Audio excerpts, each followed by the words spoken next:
Hello, Vermonters, and hello, Front Porch Forum patrons. I'm responding specifically to a series of attacks that have been made against me on Front Porch Forum in the Randolph area, and they really are demonstrating the ideological Alinsky kind of attacks on people instead of listening to our ideas. So as some of you know, I've been writing for years.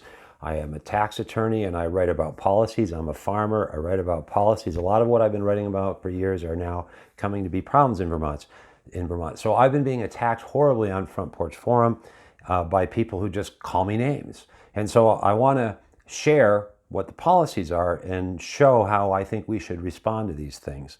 So one person emailed me privately. I had a lot of those too. And by the way, many people have emailed me and said, thank you for what you're doing. Please keep fighting. I'm going to vote for you. Can I have a sign? So actually, when they attack me, many of my detractors and name callers are actually just detracting from themselves because they're not talking about the issues and they don't seem to want to talk about the issues. So as James Lindsay says, when they call you a racist, they just mean shut up. So somebody wrote to me and said, the top of your iceberg seems so shiny and white, but the two-thirds that lies beneath the surface is murky and full of MAGA principles. Don't try to hide from what your true ideals and intentions are. No whitewashing your image. Well, what is my image and what is below the surface? I wrote back to this person. I'm not using any names, so I don't shame anyone by their standards. I wrote, I am Abenaki, which I am significantly on my father's side, and my son is BIPOC and experienced racial slurs here in Vermont. That's my son, Joe. He's part Nigerian from my first marriage. I've also represented many dozen people who are BIPOC when I represented blacks and Hispanics for years as a special public defender, meaning I was pro bono. I didn't get paid by the state. And I also worked for 5 years as a pastor. I became a pastor for no salaries so that I could raise money for a Ugandan orphanage where we managed to put almost 300 children, almost all girls and orphans, through school. And I would love to raise some more money for that cause. So I wrote to this person, I said, and I told them these facts, and I said, despite your unclever metaphor about icebergs, I don't hear a word except unjustified character attacks.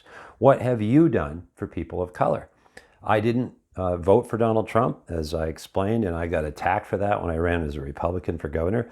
And I'm all about issues. Want to talk issues or just demonstrate how toxic and intolerant you and your fellow bullies are? Because they're bullies and they just call names. And I wrote, if I'm an iceberg, you are on the Titanic. And I love the way this person responded. I said, thanks for writing. And they responded and they said, crap, I hate cold water. Thank you for that. That really made me chuckle and that we can have some levity. Another person wrote, and I thought, there's many different things, but this was in a private email. They said, you're a tool. You won't win SHIT in this state. We're tired of Trumpy racist traitors like yourself. But yeah, keep trying and keep losing like your orange deity.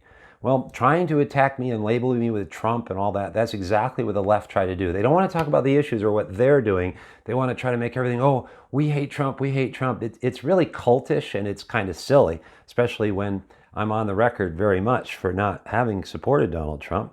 I certainly don't support Joe Biden, and I certainly didn't vote for Hillary Clinton.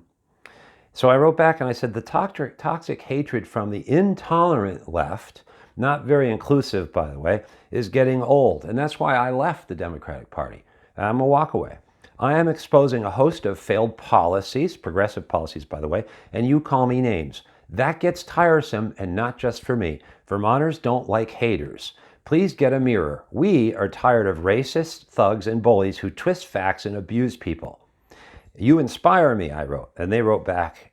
They were pretty upset about that. You inspire me as well to out you and every other fascist for what you are. It's not hate, buddy. It's defending our country from traitors. Like I said, keep running, keep losing. It never gets old. Maybe they fall for your kind of crap in Connecticut where you're from. Real Vermonters smell you from miles away. Well, I think real Vermonters do smell. Just because I studied law and went to school in Connecticut doesn't mean I haven't been coming right here to this spot since before I was born. And my family have been here for many generations, and I know Vermonters. And so, yes, I am a tool. I am a tool for low income and regular Vermonters and working Vermonters.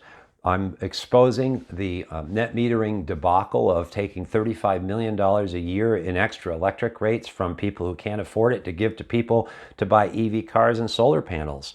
That's a policy issue. I'm also exposing an effort this year to put a sales tax on groceries, and the state was going to collect a sales tax and then skim 15 or 20% off the top and then redistribute it to the poor, which is impossible, as I prove in my articles. I oppose the abuses of Act 250 and current use programs that allow people from out of state to come here. They restrict Vermonters from developing their businesses in highly costly ways, but current use is abused to take farmland and put it into investment properties for hedge funds and other people to sell sequestration credits to carbon polluters or worse polluters. And I have pointed out that we have regressive taxes in which we tax property owners for our education tab. And that is, once again, really putting a huge burden on property owners who may be on limited incomes or retirees. I want to help people stay here. I'm a tool for that. I'm a tool, yes, for parents who object to experimental gender hormone therapies on their young children without their consent. If you think I'm lying, some people say I'm lying, look up H659. It's a bill in Vermont that will get passed and signed by my opponent if I don't get in and others don't stop it. And the FDA has just announced that these hormone therapies, these hormone drugs, which are experimental, nobody denies it, they have no history of their use, they can cause brain swelling and blindness or vision problems in children who have been given them at the age as early as 5. Yes, I'm a tool to defend those children.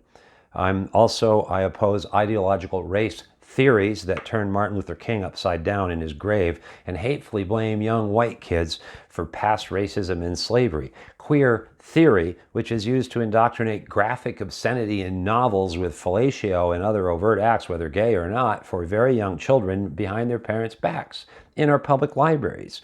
We have active shooter drills for a political ideology, even though studies show very clearly that those traumatize children as much as if they were actually in a shooting situation. There are many other situations that I'm a tool to defend Vermonters and their children from why it is our children are becoming malnourished, maleducated, anxiety prone. A lot of it has to do with these untested ideologies that others are putting in our schools. And part of their ideology is if you disagree with them, well, they call you a racist and they ignore everything that is below the surface and everything you've done your whole life, no matter how much you've done. I'm a certified recovery coach. I'm a tool to try to help people get off addiction and prevent prisoners and other people from getting on drugs. And yes, I'm a tool to try to fix the pensions that for 20 years have been mismanaged by the progressives and now are a severe crisis for our state, for our teachers, for our road workers, and for the taxpayers who have to pay them. I've been writing about this for years, and now it's a crisis. Oh, but I'm racist, so don't listen to me. No, I hope Vermonters and Front Porch Forum readers will go look at my articles and what I've been writing about. And yes, I'm a tool for supporting the police and more law enforcement. We are losing our police forces. Nobody wants to be a police officer. They're there also to protect firefighters and EMTs when they go into dangerous situations. That's insanity. That's imbalanced. I'm a former public defender and I have a lot of experience in criminal law. So I'm bringing that to the table to use as a tool for Vermonters in the legislature. And yes, I'm a tool for calling One Care Vermont another bureaucratic runaway spending disaster that is undermining care, undermining patient care, undermining our morale for our nurses and our doctors, and it's destroying our hospitals. But guess who's making a lot of money? The bureaucrats on the board of One Care Vermont. And yes, I'm a tool for supporting local agriculture and more organic farming. I'm an organic farmer. So these are what I'm out to do. And people can call me names, but I hope it leads more people to look at what my policies are and to join me to bring people together. Moderate Democrats are not, many of them are not like this extremism, and moderate Democrats and others who can come together to solve all of these problems in an inclusive way, in a true rainbow where everybody's welcome to have free speech and ideas. And it's not just for one group to tell everybody else what to do. The progressives are saying, oh gosh, we have to get rid of all Republicans. A one-party system? That's why we've been so progressively subjugated. That's why we don't have other voices at the table that are fiscally sensible about a lot of these programs. Universal lunches, how equitable is that? How good is the food? How fair is that to give lunches for free at taxpayer expense to extraordinarily wealthy people? There are so many Democrats I meet who agree with me. And I'm really excited about that. They've had enough of the hatred and far left extremism. They realize that the extremes can be on both sides, but they've got a problem on the left. And we see it here in Randolph with people who are very hateful and who I pray for.